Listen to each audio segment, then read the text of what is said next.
Welcome to Small World's Big Adventures, Building Community Through Gaming. I'm Scott, your gamekeeper, here with another gamekeeper tip. We want to make places that feel real to the players and challenging to their characters. There are a handful of different types of dungeons and many frameworks that you can lay over them to create an endless possibility of underground encounters. Reasons we might use a dungeon include tradition, smaller territory, and ease of adventure design. Many traditional fantasy role-playing games include dungeons, including in their name, as part of a basic design for their adventures. These traditional dungeons include underground mazes, caverns, and tombs filled with treasures, monsters, and traps, often used as a storytelling device to hold artifacts and important bits of information that players and characters will find. As an enclosed zone in a smaller area, it allows a gamekeeper to focus a story where they want, and it allows them to condense their prep time. Since the players can't go just anywhere, they can determine where the players will be adventuring, what they will see, and what they will encounter. Sometimes not in the order that they want, but certainly in the area that they like. It makes designing a dungeon adventure much easier than, say, something in the city or even something in the wild where the players could literally go anywhere. This will help the gamekeeper make sure that the carefully designed encounters that they have spent time crafting will be encountered by the players and enjoyed by everybody at the table. While there are as many dungeons as there are creators, we will focus on 5 going forward as our main archetypes to examine. The first that we would look at would be caverns. These have been naturally created either through caves or through water passing through a mountain, generally inhabited by beasts and other critters rather than perhaps monsters, though they could have been taken over by whatever you need in your adventure to live and survive. Ruins are remnants of once great civilizations, left behind by builders who were able to tear out of the earth and create their homes. Perhaps they've been buried, or perhaps they were intentionally left underground. Great artifacts and information can be found by your characters, and important story information can be left behind by beings long gone. Catacombs are dungeons used to bury the dead. Often they are filled with the undead, traps and puzzles that are designed to kill any interlopers. There's rarely living creatures in there, as they are simply designed to safeguard ancient kings and princes and their valuable treasures. Strongholds serve as layers of powerful beings, perhaps a group of militaristic monsters or an evil wizard. They will be filled with guards and traps that the guards can easily hide behind so that invaders will be caught up and left vulnerable. Lastly, we have intentional dungeons. These would be a Minotaur's maze or the winding corridors under a wizard's tower that he's left his terrible inventions in, so that anybody who tries to assault him will be caught up in whatever experiments the mad wizard might have left behind. Regardless of what dungeon type we choose, we want it to be a logical place that feels real. If it was intentionally designed, we want it to feel like that. If it was a natural cave, we want it to feel natural. If it's a stronghold, it will start with guard posts and rooms that don't have a lot of important things in them, moving on to living areas and treasure rooms and armories. If it's a natural cave, it probably follows the flow of an underground stream or river. You'll have cliffs, stalagmites, and stalactites. You probably have tight winding passages. Your dungeons should have a clear purpose in mind beyond just a place that adventurers will explore. Think of why they were designed in the first place and why they were built and what purpose those original builders would have had. I'm going to think about how those rooms will flow together and how they will be encountered both as they were built, but then also how they will be encountered by your adventurers depending on which way they tackle the dungeon. Dungeons, for the most part, should be dynamic environments. If the players have an effect in one part, that could have an effect in another. If If guards hear them fighting some monsters down the hallway, they will either prepare or they will go investigate. If the players can shut off a source of water, then that water will be stopped in other places in the dungeon. Your players' actions should have consequences both in the dungeon and the outside world. If there's a group of bandits using the dungeon as a base of operations and the players defeat the bandits, then they probably stop robbing the roads and trails around the dungeon or cave where they had set up shop. When designing the dungeon, it is important to keep in mind the purpose, the function, and the theme of the dungeon. The purpose of the dungeon will usually be why it was built in the first place. Why is the dungeon there? Who built it? What does the surrounding terrain look like? These are questions we'll want to keep in mind when we're thinking about what the purpose of the dungeon is. For function, we want to think about how the dungeon currently exists in the game world. What resources are in there?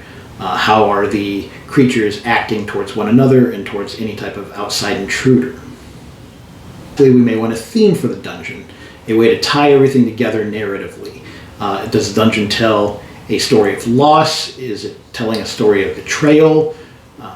Perhaps it's a story of hope, something that the players can discover as they encounter different areas and different things in that dungeon. Narratively, dungeons serve as a wonderful storytelling device, a great location to showcase a plot point for your ongoing campaign.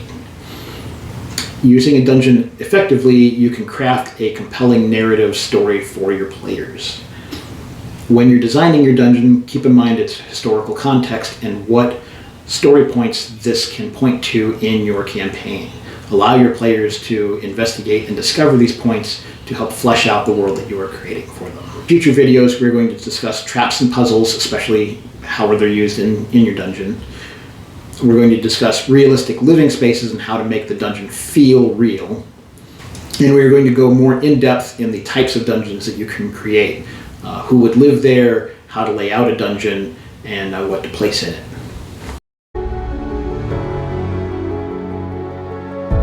What are the downsides to dungeons?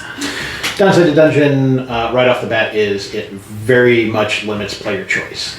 A good party and a good DM will still have a lot of options in how to tackle encounters in a dungeon, but you can't just simply go around it or oftentimes you can't even find a way to stealth past something. You can't come up sometimes it's hard to come up with something clever to do to, I don't want to say ruin an encounter, but to tackle an encounter in a way that the gamekeeper did not originally intend for you to do, which can be some of the funnest stuff that you do in a role-playing game. In a technical sense, a lot of times a dungeon will limit the types of encounters and creatures and things you should encounter if you want it to stay logical. If it's a dungeon full of goblins, you're probably not running into a bunch of fairies running around. Now, of course, a clever gamekeeper can come up with ways around that if they want to, but usually it will limit what your options as a designer actually are. Very cool. What is your favorite dungeon type? My favorite dungeon type is probably crypts. I like a theme of undead and a place that is old and that nobody's broke into. Think of the pyramids. Think of a dungeon, or think of a dungeon that was created by dwarves to protect their dead and is designed with death traps and old constructs that guard their fallen allies. Can you have a dungeon in the sky? Sure, you could have a flying rock that has a dungeon in it. That's or like an Aarakocra ruined city. No, that would be some sort of tree or something. In a lot of ways, dungeon is kind of a catch-all term for anything that is a bit limited in how you can tackle it and that your adventures are going through. So technically a dungeon could be a city, a dungeon could be just about anything. Traditionally it's underground and something dug out of the earth, but it could apply to almost anything. What is your favorite dungeon that you've run, either as a DM or a player? I've done a lot of dungeons lately. I don't use them very much anymore. I know what my favorite is. What's your favorite? It's the museum. Oh, the museum. The current in the current campaign I run, I don't run dungeons very often. Again, partly because it kind of limits choice, and kind of the theming of the campaign doesn't quite work for that. Where people on a ship, dungeons are really kind of out there. But certainly from this campaign, my favorite dungeon probably is the Artificer's Museum that was underground. There were some fun mechanics to that. There's a lot of interesting player interactions with the environment. There were allies that you got to enjoy, as well as defenses in the dungeon that you got to fight against or overcome. And it made for a really fun adventure. Yeah, no, I agree. I think it was very enjoyable. Lots of fun things. Probably my favorite dynamic of that dungeon that you ran was the fact that we got one admit pass, and there was 7 of us, and so we didn't know this at the time, but whoever had an admittance pass would be safe from attack from the security bots. Yep. And everybody else was not. Yep. So it made for a really fun dynamic, both of do we pass it between people, or do we let one person keep it? Yeah, and that was a fun dynamic for me, and it's one that, not quite in the same way as that, but I definitely want to use sometime in the future, either with the same group or with another group, mainly because it is a choice that doesn't ruin any type of encounter that you're going to run across. It kind of gives you some options to tackle some of those encounters, and gives the players an interesting, dynamic, important choice. Who ends up with this pass? How do we use the pass going forward? This pass doesn't help you outside of that dungeon or that environment, and only in limited ways in that place. I love giving players an interesting choice to make, especially when I'm not quite sure what choice they're going to make, or even how that's going to have an outcome in usually that adventure, but even sometimes in the ongoing campaign. What is your least favorite thing about dungeons? Or maybe least favorite about a dungeon you've run or been a part of?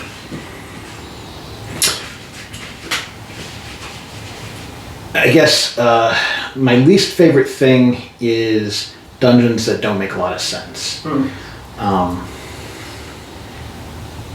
They are traditional types of locations in fantasy role-playing games, and a lot of times just kind of thrown in without a lot of thought. If you want your world, your campaign world, to feel vibrant, you really need to kind of think about how things work. And it's easy to just describe a city and kind of hand wave a lot of how a city works, because it's not important and it can be assumed to be working. But if a creature or a bunch of creatures especially are living underground in a weird environment that is just a bunch of tunnels and rooms, they need to eat. If they're intelligent, they have waste. That waste has to go somewhere. They need to drink. If they only exist underground, all of that stuff has to be taken care of by the dungeon. And a lot of times when you're looking at certainly older dungeons from pre-made modules and things, those thoughts just aren't there. These things just exist in this room, you fight it in this room, you move on to the next room. Well, if you fought it in this room and there's somebody in the next room, they almost certainly heard that fight. What is a response to that? And a lot of times there isn't any type of guidance in how the next room of monsters would respond. There's just not a lot of really realistic thought that went into designing those. Yeah, I definitely feel what you're saying. I have not played as much tabletop role-playing as you have. But I feel like there's a stereotype of the dungeon crawl, where it's just this tedious, monotonous encounter after encounter. Do you find that is a archetype that a lot of gamekeepers fall into, or? Yeah, I had read an article, and this is a number of years ago, that kind of described tabletop role-playing gamers progression through how they play games. And a lot of times when you first start out, all you really want to do is bust into a place, kill some monsters, and get treasure. And you don't care about really what the world is, you don't care about politics, you don't care about how realistic that world is. And for something like that, a dungeon that is just a dungeon crawl can be a fun thing, and it can be a fun thing even later. But as you progress, you get more interested in my opinion, anyways, in what your character's actions can do and how they can affect the world that your gamekeeper has created, and that can be really enjoyable and really exciting to see the effects that you have on this. And a dungeon crawl generally just doesn't play into that very well. And then, like, circling back to something you had said about, like, where do these creatures feed and whatnot. Literally today, it wasn't so much like a dungeon thing, but we were playing Call of Cthulhu, and there's a horrific moment where we realize the creatures beneath the earth are eating the dead bodies, which played a key role in the game, and then also kind of highlights what you're saying of, like, those dynamics can have an impact on the players and the realisticness. Yeah, and that's actually a good example of a trait to that dungeon that helped that encounter flow. It's not really designed as a dungeon, but it gave it a reason to be where it was, and it gave the investigators a reason to be there, and explained a lot in the way of the background of why what was going on. They were eating the bodies, so they were in a cemetery. The cemetery was nearby where the adventurers were. The bodies had all been eaten, and it explained why then those things were moving on from that location, and the impetus behind essentially why that adventure took place. Do you have advice for players who are going through dungeons?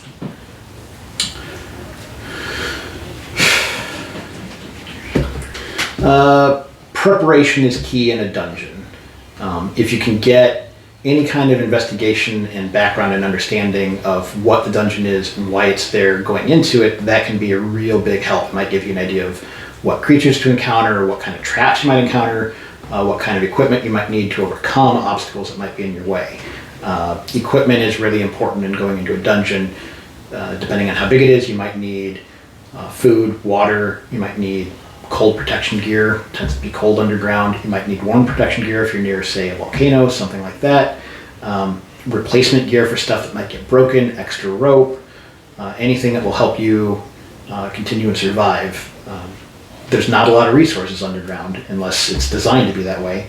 Whereas you might be able to forage and find what you need in the woods, you might not be able to do that when you're lost underground in a cave. Beautiful. Beautiful. Any final thoughts for either a gamekeeper running a dungeon or a player playing in one? Dungeon can be a really fun and satisfying encounter. It can be a really fun adventure.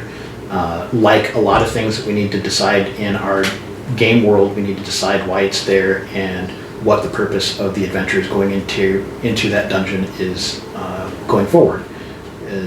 If all you're there is for treasure, that can be fun, but it isn't really narratively a great use of your time. Whereas if that's the only location where you can find out where your ancient sword was created and how to get to it, that can give you a lot of reason to go in and then find more information about the background of perhaps your villain or a group of beings that are fighting against the villain or whatever else you might want to explore.